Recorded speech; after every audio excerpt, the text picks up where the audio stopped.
Is this the best metal album of 2019? Well, according to some major publications, it is.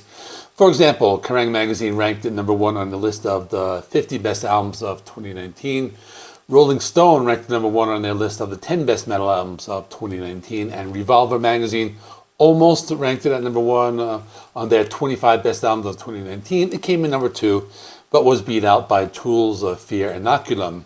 So in this video, I'm going to talk about the events leading up to this album, and then I'll talk about why it is so good. At the end of the video, we can make a determination if it is the best metal album of 2019. Story begins in February of 2017. The band was getting ready to write material for their follow-up to 2014's Chapter 5, The Great Chapter. At first, guitarist Jim Root and percussionist Sean "Clown" Crahan started writing material together. In an interview with Rolling Stone, Sean Crahan said that the band wanted to take their time in writing the songs. They didn't want to have a strict time frame like they had with previous albums. The album was originally planned to be an art rock record. Sean Crahan said he wanted to make an album inspired by both Pink Floyd's The Wall and the Beatles' Sgt. Pepper's Lonely Hearts Club Band.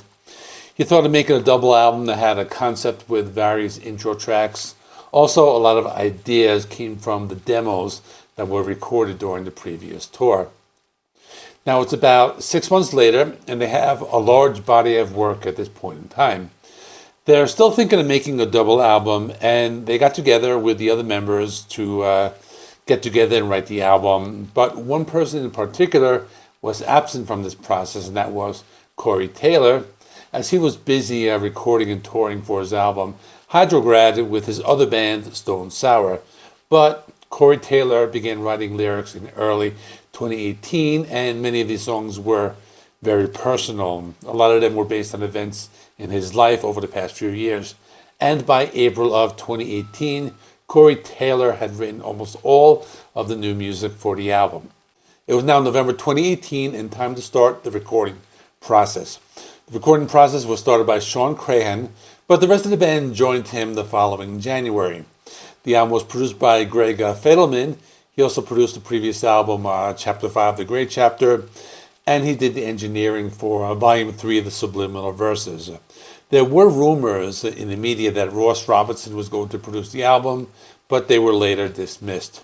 They finished the recording around April of 2019. The band spent a lot of time writing and recording demos, which means that a lot of tracks would remain unreleased. Now, I'm not sure if any of these songs were put on the next album, the end so far. If anyone knows, let us know in the comments.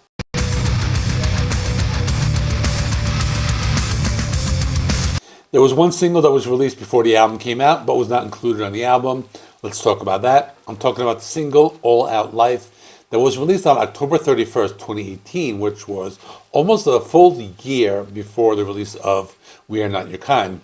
I remember when this one came out, I was looking forward to the new music by Slipknot, and the cover of the single reminded me a lot of the movie poster for Donnie Darko. What's interesting about this song is that the lyrics include the phrase, "We are not your kind," but it still wasn't included on the album of the same name. The song also had a music video that was released on the same day. It was directed by Sean Crahan.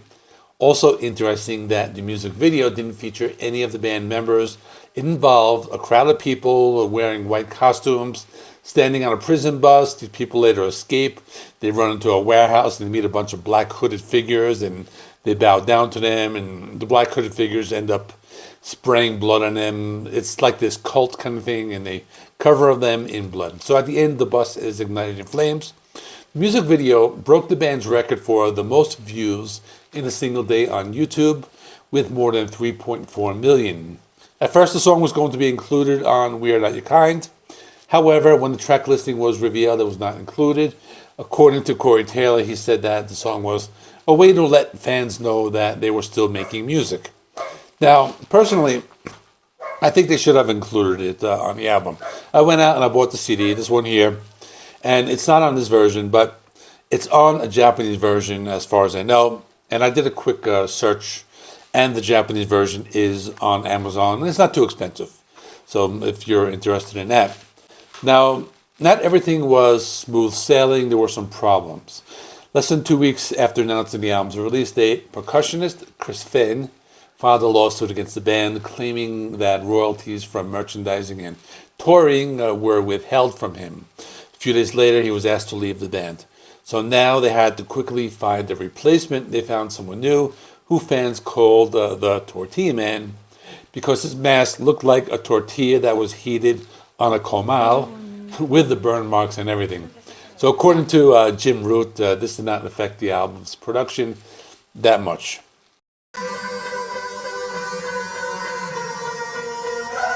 Now it's time to get people ready for the album. They released the first single called Unsainted, which was in May of 2019, or 7 months after the single All Out Life. The video broke the record set by All Out Life as the band's most popular in its first 24 hours on YouTube, receiving over 4.7 million views. The music video shows Corey Taylor coming out of a church and finding the other band members turned into statues. The song is everything you would want in a Slipknot song. It has the heaviness of their Iowa album mixed with the catchiness of their Volume 3 of the Subliminal Verses album. I went back to watch the music video, and I'm reading the comments. I see all these people mentioning how it was the #1 trending video on YouTube 5 years ago. So I think that's very impressive for a metal album. I mean, for those people who think metal is dead, it is not. It still has a large following. The next single was called Solway Firth, and this one had a music video that featured clips from the Prime Video series called The Boys. The title of the song has two meanings. The first one is the most obvious, is that it was named after a body of water between Scotland and England called the Solway Firth. But there's a second meaning, and you have to dig a little deeper to understand it. There's a legend called the Solway Firth Spaceman, which is popular amongst people who are into UFOs and aliens. And there's one line that alludes to this where they say, "Here's an unexplainable one." So the song appears last on the album and one of the heaviest songs on the album as well. This one has a sound that is close to the Iowa album. There are also some atmospheric parts as well. You can hear some interesting sounds in parts of the song, and the guitar riffs are very intense.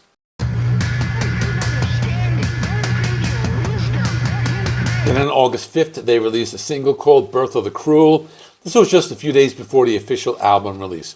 This one had a music video that showed a vertical video of some of the band members as if it were meant to be a TikTok or an Instagram reel. The song shows off their heaviness and has everything you would want from this band. It had the weird percussion in the intro, the brutal riffs, the aggressive vocals of Corey Taylor, and some of his clean vocals as well.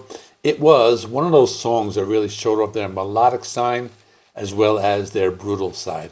Finally, the album was released on August 9th, 2019, and it doesn't feel like it came out 5 years ago, but it is celebrating 5 years. Now, I want to talk about 5 other songs that are on the album, and I feel they are worth talking about. So they are Nero Forte, Critical Darling, A Liar's Funeral, Spiders, and Orphan. So let me start with Nero Forte.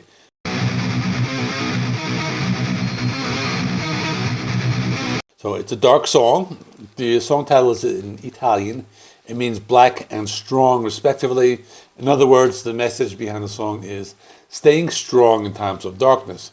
The title does not appear in the lyrics, though. The song is about the depression experienced by Corey Taylor. The music video appears to be just a band performance at first with lots of flashing lights. The song is very heavy, it's very intense, but has one of those choruses that make the song very memorable. The video also shows someone breaking out of a cocoon as a way to show the person is escaping their depression.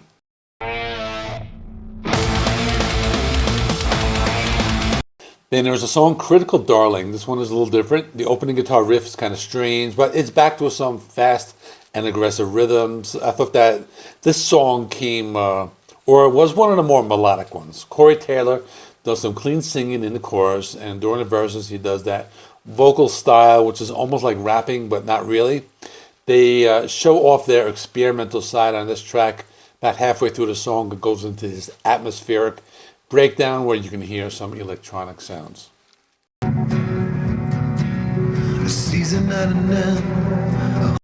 Then there's a song, A Liar's Funeral. This is one of the ballads on the album, similar to a song like Snuff, but I think it's one of their best ballads because it's very dark and it goes back and forth between the soft melodic sections played on an acoustic guitar and the heavy parts in the chorus. It's one of those songs where you can hear the pain in Corey Taylor's voice when he sings the chorus. This is not one of those ballads that some fans compare to Stone Sour. This song really gets heavy, and I think it's the contrast between the soft and heavy sections that makes this a great song. If you listen closely, some of the guitar riffs are very dark, maybe similar to black metal. So for that reason, it's a great song.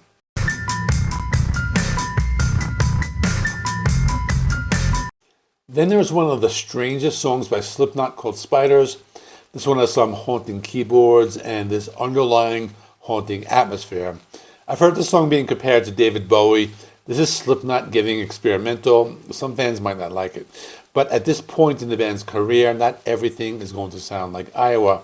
This is one of my favorite songs because it's just very different. Just listen to the guitar solo that comes in around 2 minutes. Very trippy and psychedelic.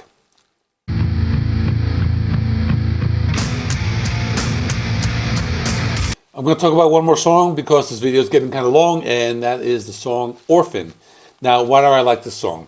One of those songs that captures the dark and evil atmosphere of the album. Sounds like something that should have been used in one of the Saw movies. The riffs are fast, they're heavy, and there's also this unique percussion that we hear in the songs. The song's another example on how the band can make music that sounds like extreme metal, but at the same time they can make it catchy enough as not to scare away the typical metal fan. So that is all. Do you think this is the best metal album of 2019? So for me, yes, it is. It is one of my favorite Slipknot albums. I did a Slipknot ranking a few years ago, so if you want to see where this one falls, you can check it out. I'll stick it right there. And thanks for watching. Please subscribe if you have not already. I do rock and metal reviews, rankings, and more.